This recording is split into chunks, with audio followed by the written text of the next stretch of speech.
mantan ayah mertuanya tuh si Kwon Kau tuh. Nah kenapa? Karena mereka nggak terima nih kalau apartemen yang sudah diberikan atas nama Pak Kwon Kau ini dijual lagi sama si Ebi. Bagi mereka apartemen itu adalah hadiah, jadi ya udah sepenuhnya udah jadi milik kami lah gitu.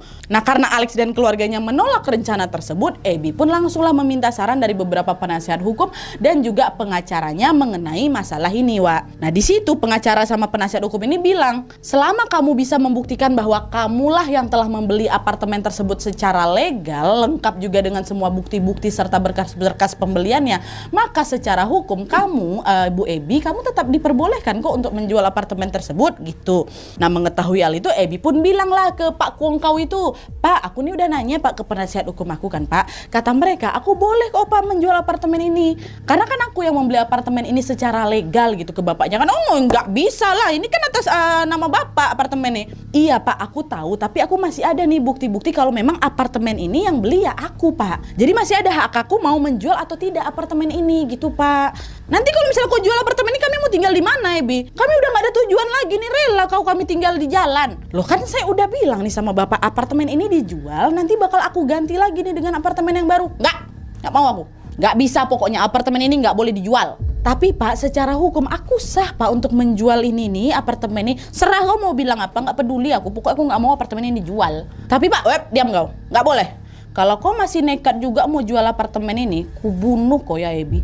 Itu katanya Pak Wak. Udah tersebut gitu loh dari mulut dia sendiri, dia bisa nekat untuk menghabisi nyawa Ebi kalau Ebi ini betul-betul menjual apartemen itu. Woi istighfar Pak, bukan dia diusir ya kan, dikasih gantinya. Dan selain permasalahan tentang apartemen tadi Wak, di beberapa sumber yang aku baca disebutkan bahwa keluarga Alex ini juga sebenarnya cemburu Wak sama kesuksesannya si Ebi itu. Karena setelah bercerai dari si Alex, karirnya Ebi ini kan makin melejit dia nih. Ebi nikah dengan laki-laki yang kaya raya dan gaya hidupnya juga semakin high class gitu kan. Sementara di sisi lain Alex sama keluarganya ini semakin terpuruk, semakin papa kedana bahasa Melayunya.